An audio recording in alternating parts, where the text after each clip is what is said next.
sizzling sound of red-hot metal meeting flesh cut through the air, followed by a strangled cry We of need to pain. hurry.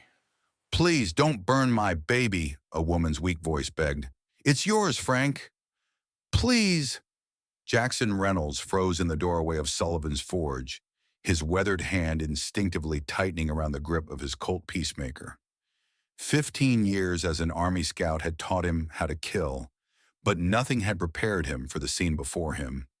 In the flickering orange glow of the forge, a pregnant woman hung tied to a support beam, her dress torn, her skin marked with angry red burns. The blacksmith, Frank Sullivan, stood before her, a branding iron glowing red in his massive hand. "The truth, Mary," Frank growled, his voice slurred from whiskey. "Tell me whose bastard you're carrying." Jackson had come only to get a horseshoe repaired. Now he faced a choice that would change multiple lives forever. The memory of a farmhouse in Tennessee flashed through his mind. Another time he'd stood by and done nothing. Another woman's pleas he'd ignored. He wouldn't make that mistake again. "Sullivan!" Jackson's voice cut through the smoky air. "Step away from her!" Frank whirled, surprise momentarily replacing the rage in his bloodshot eyes. "Reynolds, this ain't your business. Get out!" "I'm making it my business." Jackson stepped into the forge, the heat washing over him. His right hand remained near his pistol, but he kept it holstered. For now. "Put that iron down." Frank's laugh was ugly. "My wife, my forge, my rules." He gestured with the branding iron. "She worked at the Red Stallion before we married. Now I find she's carrying a child that ain't mine. Every man who visited that saloon is suspect, including you, Reynolds." Behind Frank, Mary Sullivan raised her head, her eyes finding Jackson's. "Help me," she whispered, her voice breaking. "Save my baby. He'll kill us both." My friends, what would you do when faced with a decision that could change multiple lives in the blink of an eye?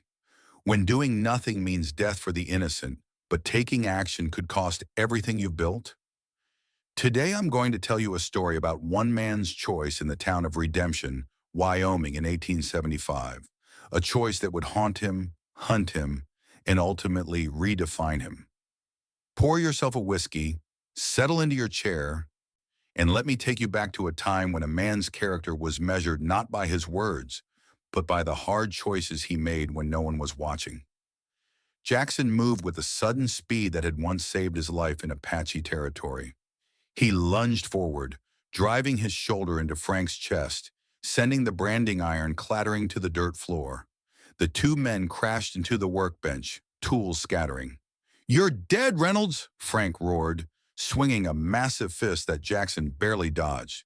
Jackson wasn't a brawler by nature. At 45, his lean frame carried the scars of the frontier rather than a blacksmith's muscle. But he fought with the calculated precision of a man who'd survived a dozen ambushes, a dozen battles where hesitation meant death. He landed 3 quick strikes to Frank's ribs, then a fourth to his jaw that sent the bigger man staggering. But Frank recovered quickly, grabbing a hammer from the fallen tools. The blacksmith swung wildly, the hammer whistling past Jackson's ear close enough that he felt the air disturbed by its passage. "Mary," Jackson called out, circling away from Frank. "Where are the keys to these ropes?" "His pocket," she gasped, struggling against her bonds. Frank charged again, this time catching Jackson with a glancing blow to the shoulder that sent pain shooting down his arm. Jackson rolled with the impact, drawing his knife in one fluid motion. Not to kill, not yet, but to give himself an edge against the larger man. "Last chance, Sullivan," Jackson warned, blade glinting in the forge light. "This ends now. You walk away, cool your head. We talk about this tomorrow like men." Something flickered in Frank's eyes, a moment of clarity piercing through the whiskey haze. He lowered the hammer slightly. "She tell you she ran away? 3 months gone, then shows up pregnant, claiming it's mine." "It is yours," Mary sobbed. "I never betrayed you, Frank. Never." Frank's face twisted again. Liar! He lunged at Jackson, hammer raised high. The knife flashed. Frank howled as the blade opened a cut along his forearm. The hammer dropped from nerveless fingers, but the blacksmith barreled forward, tackling Jackson to the ground. The two men rolled in the dirt, each fighting for dominance. Frank's greater weight gave him the advantage. He pinned Jackson down, massive hands closing around the scout's throat. Spots danced in Jackson's vision as his lungs screamed for air. With desperate strength, Jackson drove his knee upward, catching Frank in the stomach. The blacksmith's grip loosened just enough for Jackson to twist free. He scrambled toward the fallen hammer, grabbing it and swinging in one motion.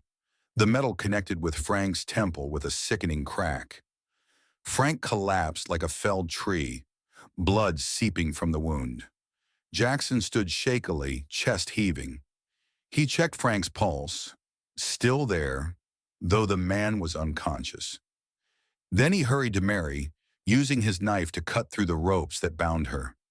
She fell forward into his arms, too weak to stand. Her body trembled against his, hot with fever from infected burns. Can you ride? He asked, already knowing the answer, as he felt her fragile weight. She shook her head weakly. Not far. There's an old storage shed about 100 yards from here. We'll go there first, then get Doc Wilson. Jackson glanced at Frank's unconscious form. He'll come after us when he wakes.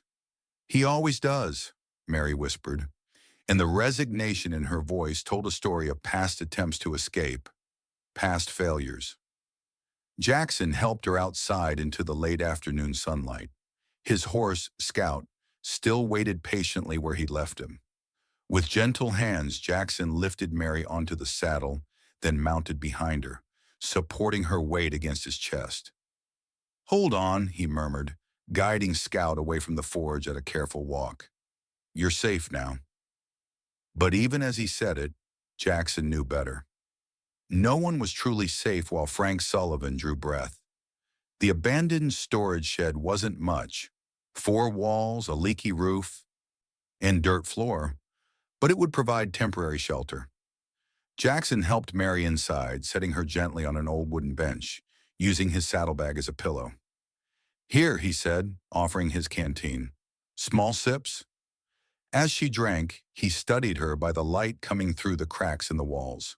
The burns marked her arms and neck, deliberate, cruel patterns that told of systematic torture rather than accidental injury. Some were fresh and blistering, others had already scarred over. Her swollen belly pushed against her torn dress, at least 7 months along by his estimation. Thank you, she whispered, handing back the canteen. Why did you help me? No one else ever has. Jackson's eyes darkened with memory. 7 years ago, near Nashville, I heard a woman screaming in a farmhouse. I was on patrol with my Army unit. We had orders not to interfere in civilian matters. His jaw tightened. I followed orders, rode on by, later found out her husband beat her to death that night. Mary's hand, surprisingly gentle despite her condition, touched his arm. You couldn't have known. I knew enough, Jackson said flatly. Never again. Not while I draw breath. He shifted topics. How long has this been happening? Mary's eyes dropped to her hands. It wasn't always like this. When we first married, Frank was different, proud to have saved me from the saloon. A bitter smile touched her lips, as if serving drinks was a sin worse than what he's done to me. What changed? I don't know. He started drinking more, became convinced I was looking at other men, smiling too much at customers who came to the forge. She touched her belly protectively. Then I ran. I couldn't take the beatings anymore. Made it to Cheyenne, worked in a laundry for 2 months. But with the baby coming, her voice trailed off. You had nowhere to go, Jackson finished. She nodded. When I came back, he was different, cold. Said the baby couldn't be his, that I'd been with other men while away. Tears filled her eyes. He started using the tools of his trade to mark me. Said he'd burn the truth out if he had to. Jackson's hand instinctively went to his gun. He'll never touch you again. You have my word. The sound of approaching footsteps cut their conversation short. Jackson rose, positioning himself between Mary and the door, drawing his Colt. The door banged open, and Frank Sullivan filled the frame, blood still flowing from the wound at his temple, his eyes burning with murderous rage. "Found you," he snarled, staggering slightly. In his hand was his blacksmith's hammer. "Should have known you'd run to him, Mary, your lover boy." "It's not like that, Frank," Mary said, her voice stronger than before. "Jackson came to the forge for business. He found me tied up. What was he supposed to do?" "Shut up," Frank roared. "I've heard enough of your lies." He pointed the hammer at Jackson. "Step aside, Reynolds. That's my wife, my child." "The child you were ready to burn?" Jackson kept his voice steady, his gun leveled at Frank's chest. "The wife you tortured? That's not a man talking, Sullivan. That's an animal." Frank's face contorted with rage. "I'll kill you. I'll kill you both." He charged forward with surprising speed for a man his size. Jackson fired, the bullet grazing Frank's shoulder, but not slowing him. The hammer swung in a deadly arc. Jackson deflected it with his forearm, pain shooting up to his shoulder, but it gave him the opening he needed.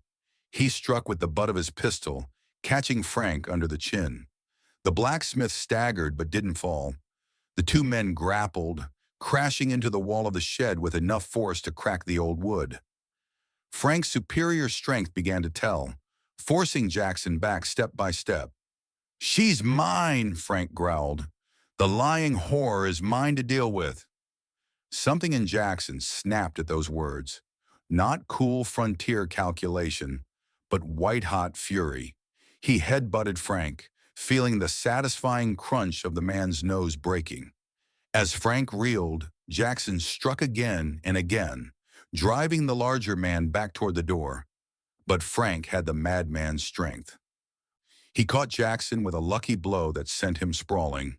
As Jackson tried to rise, the blacksmith raised his hammer for a killing strike. The gunshot echoed like thunder in the small shed. Frank froze, the hammer still raised, his expression one of shock rather than pain. Slowly, he turned toward the source of the shot. Sheriff Will Tucker stood in the doorway, his Remington revolver still smoking. At 55, Tucker was a hard man who'd seen too much of the frontier's brutality to be shocked by it anymore. His empty right sleeve was pinned up, a reminder of his sacrifice at Gettysburg, but everyone knew he could outdraw most men with his remaining hand. "That's enough, Sullivan," Tucker said, his voice carrying the full weight of his authority. "Next one goes through your heart. Drop the hammer." For a terrible moment, it seemed Frank might charge the sheriff instead. Then the fight drained from him. The hammer slipped from his fingers, thudding into the dirt floor. Tucker kept his gun trained on Frank while his eyes assessed the situation. Jackson bleeding but standing. Mary huddled on the bench, the burns visible on her skin. The sheriff's weathered face hardened. "Frank Sullivan, you're under arrest for assault and attempted murder." Tucker gestured with his gun. "Step outside. My deputy's waiting."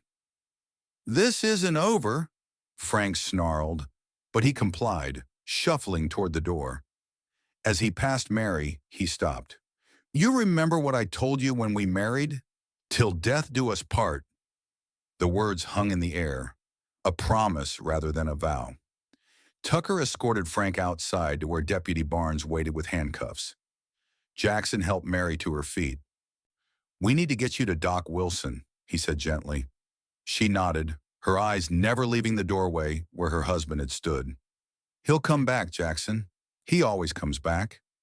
Jackson met her gaze steadily. "Then I'll be waiting."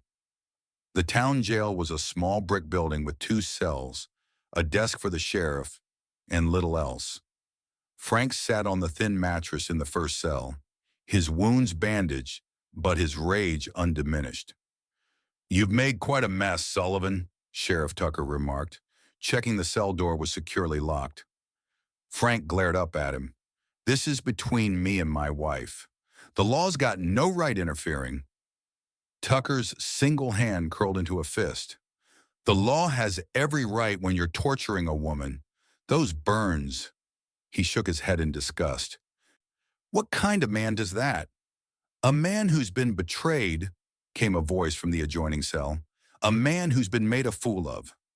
Both turned to look at the prisoner in the second cell, a lean, hard-faced man with a long scar running from his right eye down to his jaw. Marcus the Snake. Wilkins leaned against the bars, watching Frank with interest. Mind your business, Wilkins, Tucker warned. Marcus smiled, revealing a gold front tooth. Just making conversation with my new neighbor, Sheriff. He turned his attention back to Frank. I couldn't help overhearing. Your wife ran out on you? Came back carrying? That's a hard thing for a proud man to swallow. Frank's eyes narrowed. Who the hell are you? Marcus Wilkins. Some folks call me the Snake. He gave a mocking half-bow. Currently awaiting transport to the territorial prison for relieving the Cheyenne Bank of $5,000 and relieving 5 men of their lives in the process. Tucker snorted. And he'll hang for it when the federal marshal arrives next week. He checked Frank's bindings once more, then headed for the door. I've got to check on Mrs. Sullivan. Barnes will bring your supper later. After Tucker left, Marcus moved closer to the bars separating their cells. Tell me something, Blacksmith. How bad do you want out of here? How bad do you want to settle things with your wife and her new protector? Frank's eyes gleamed in the dim light. More than anything, Marcus lowered his voice. I've got friends coming tonight. Had it planned for days. They'll create a distraction in town, and in the chaos, we'll make our move. He studied Frank's powerful frame. But I'll need help, and afterward, I'll need somewhere to hide. Somewhere the law won't think to look. Frank nodded slowly, moving closer to the bars. I know every cave and hollow within 50 miles of here. Been hunting these mountains since I was a boy. Then we have a deal, my friend. Marcus extended his hand through the bars. Partners? Frank clasped it firmly. Partners. That night, as the town of Redemption slept, a fire mysteriously broke out in the livery stable. While Tucker and his deputies helped organize the bucket brigade, Marcus's friends struck. The jail door was forced, and in the confusion, both prisoners escaped, one seeking freedom, the other seeking revenge. 2 months passed. At Jackson Reynolds Ranch, 10 miles outside of town, Mary Sullivan had slowly begun to heal, though the scars, both physical and otherwise, would never fully fade. Her pregnancy had advanced, the child due any day. Jackson had given her the small bedroom off the kitchen, taking the sofa for himself.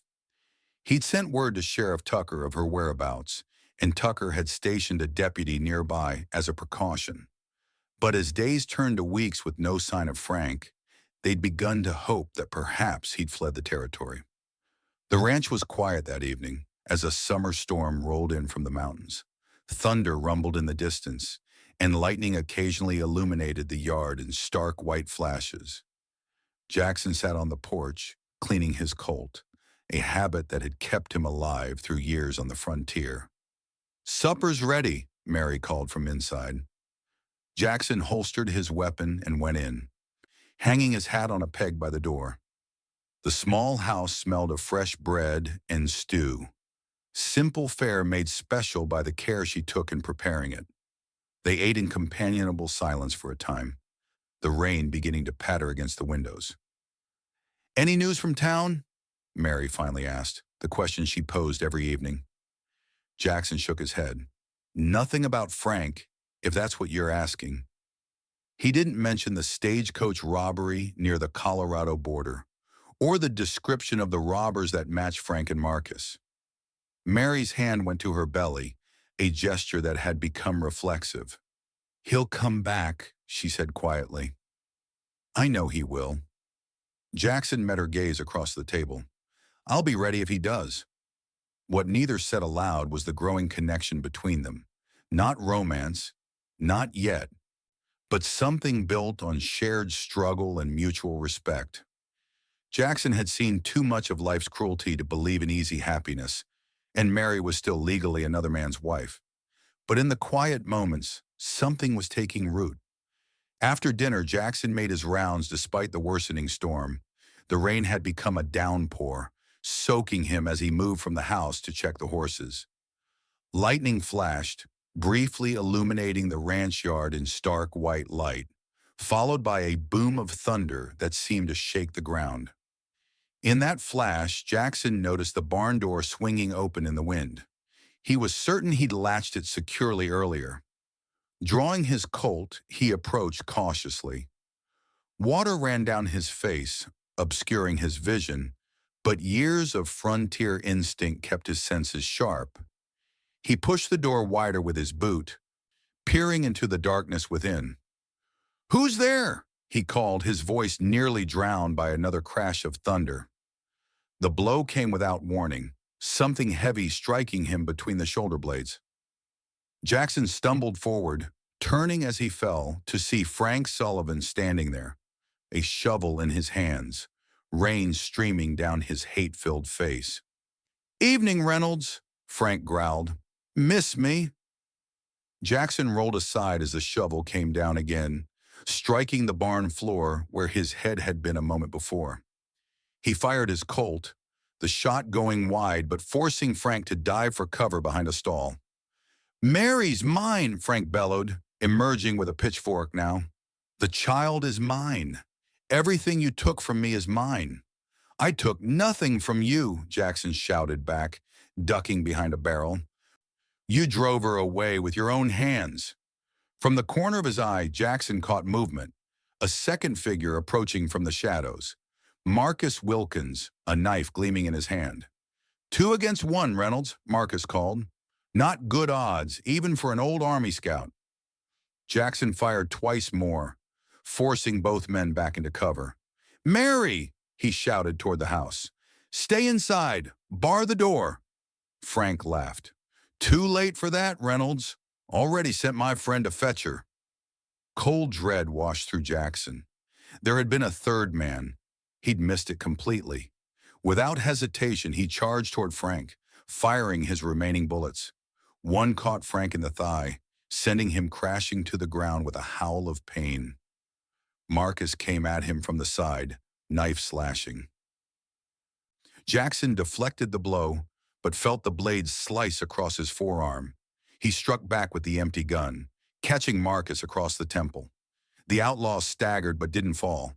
Jackson dropped the useless pistol and drew his knife. "Come on, then," he snarled at Marcus. "Let's finish this." The two men circled each other in the rain-soaked barn, steel glinting in the occasional lightning flash. Marcus struck first, a feint followed by a vicious upward thrust. Jackson sidestepped, catching Marcus's wrist and twisting. The knife fell from the outlaw's grasp. Jackson drove his knee into Marcus's stomach, then slammed him headfirst into a support post. Marcus crumpled to the ground, unconscious or dead. Jackson had no time to check which. Frank had regained his feet, blood streaming from his thigh wound, but still moving with deadly purpose. He'd retrieved the pitchfork, its tines aimed at Jackson's chest. "You should have minded your own business, Reynolds," Frank said, advancing slowly. "She was mine to deal with." "No woman is property," Jackson replied, knife ready. "No child deserves a father who'd burn them before they're born." Frank lunged forward with surprising speed. Jackson twisted away, but one tine caught him in the side, tearing through his shirt and into flesh. Pain exploded through him, but he grabbed the pitchfork's shaft, preventing Frank from pulling it back for another thrust. The two men struggled for control, their faces inches apart. "She never betrayed you," Jackson gritted out. "The child is yours. Your own jealousy blinded you to the truth." "Liar!"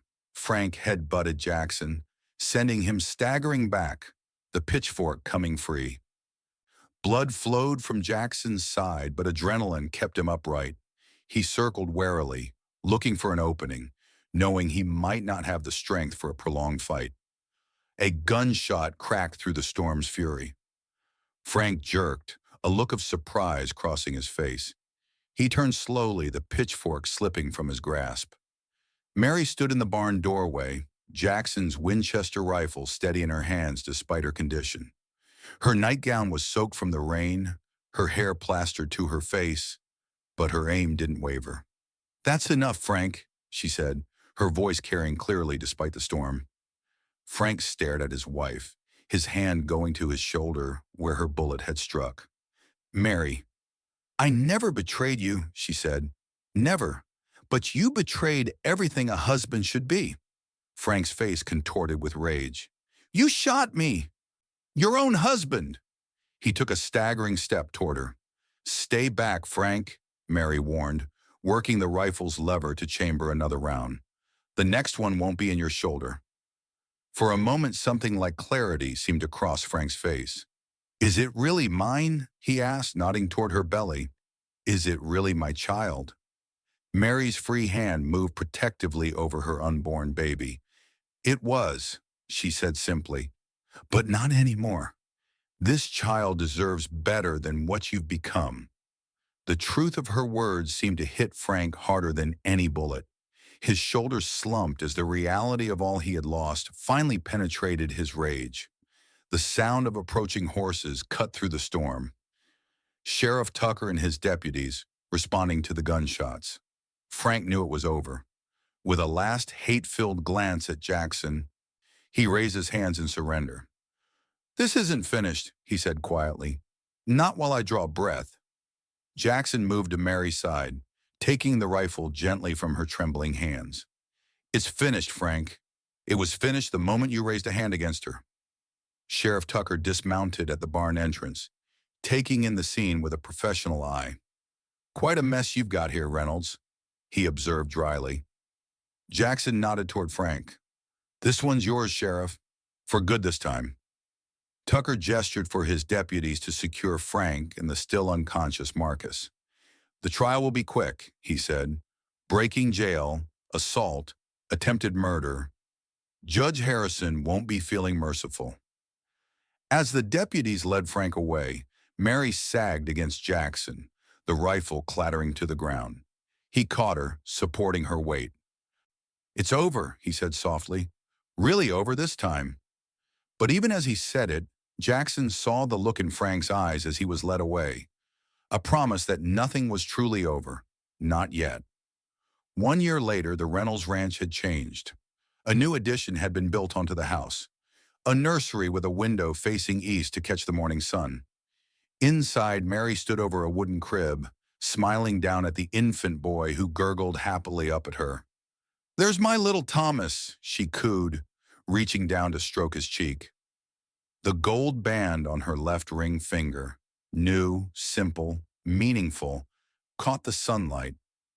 Behind her, Jackson appeared in the doorway, his work boots muddy from the corrals, his face tired but content. The wound in his side had healed, though it still ached when rain was coming. For a moment, he simply watched the two of them, his new wife and the boy who, by law and love, had become his son. Frank Sullivan had been sentenced to 20 years in the territorial prison. Marcus Wilkins, who survived his injuries, had been hanged for his crimes. The darkness they had brought seemed finally to have passed. "Papa!" Thomas called out, spotting Jackson in the doorway. His small hands reached up, demanding to be held. Jackson crossed to the crib and lifted the boy. "Getting stronger every day," he said, bouncing Thomas gently in his arms. "Going to be a fine horseman someday." Mary leaned against her husband's side. Like his father. The peaceful moment was shattered by the sound of a rifle shot. The window exploded inward, sending glass flying across the nursery. Jackson instinctively shielded Thomas and Mary with his body, dropping to the floor. "Stay down," he ordered, crawling to the fallen Winchester he kept loaded by the door. Two more shots splintered the doorframe above his head. "It's Frank, isn't it?" Mary whispered, clutching Thomas to her chest. "He's found us." Jackson nodded grimly. "Take Thomas to the cellar. Lock the door. Don't come out until I call you." She hesitated, not wanting to leave him, but the baby's safety came first. With one last desperate look at her husband, she took Thomas and disappeared through the kitchen. Jackson peered carefully through the broken window. The shots had come from the ridge to the east, 600 yards at least. Too far for a pistol, Frank must have a rifle, and given the accuracy he'd been practicing, another shot kicked up dirt just outside the window. Jackson pulled back. Frank was trying to draw him out to make him expose himself. The old scout smiled grimly. Two could play at that game. He moved through the house, keeping low, exiting through the back door. The barn was 30 yards away, exposed ground, but it gave him a line to the ridge that Frank wouldn't expect. Taking a deep breath, Jackson sprinted for the barn. Shots kicked up dirt around his feet, but none found their mark. He crashed through the barn door, grabbing his own rifle, a Sharps .52 caliber, accurate to 1,000 yards in the right hands. Frank had escaped prison 3 weeks earlier, killing 2 guards in the process. Tucker had warned them he might come, but they'd hoped for more time, more preparation. Jackson moved to the hayloft, where a small window faced the ridge. Carefully, he set up his shot, controlling his breathing as he'd learned long ago. Through the scope, he could make out a figure on the ridge. Frank, the unmistakable bulk of him, rifle raised. For 7 heartbeats, Jackson held steady, calculating distance. Wind drop. On the 8th, he squeezed the trigger. The Sharps roared. Through the scope, Jackson saw Frank jerk, then fall. He waited, watching for movement. There was none. It took Jackson 20 minutes to reach the ridge. Frank lay where he had fallen, Jackson's bullet through his chest. His eyes were open, staring at the sky, his face frozen in an expression of surprised rage. Beside him lay a letter, his final words, never to be read. Jackson picked it up but didn't open it. Some demons were best left buried. He would burn it later, along with the last of Frank Sullivan's poison. He made the sign of the cross over Frank's body, not out of respect for the man, but for what he might have been before hatred consumed him. "It's finished," Jackson said aloud. This time it truly was. Sometimes, friends, in the harshest times, we find our greatest strength. Not from the gun in our holster, but from the courage to stand up for those who cannot stand for themselves. Jackson Reynolds wasn't looking for trouble that day he rode to Sullivan's Forge, but when faced with cruelty, he chose to act. I ask you now, what would you have done in Jackson's boots? Would you have walked away, telling yourself it wasn't your business? Or would you have drawn the line between right and wrong, even knowing the cost might be high? Every man carries regrets, things done that can't be undone, or things left undone that should have been faced. Jackson's demons from that Tennessee farmhouse drove him to action when he found Mary Sullivan. What demons drive you? What wrongs have you left unrighted? It's never too late to stand for what's right, my friends. Never too late to be the man you were meant to be. Next week, I'll tell you the tale of the Snow Mountain Sentinel, a former Army sharpshooter who faced down a gang of ruthless outlaws during Colorado's worst blizzard. Don't forget to subscribe so you won't miss it. And tell me in the comments, what time is it where you are, and where are you listening from? I always enjoy knowing which parts of this great country or world are riding the trail with me. Until next time, this is the Frontier Storyteller, keeping the spirit of the West alive, one tale at a time.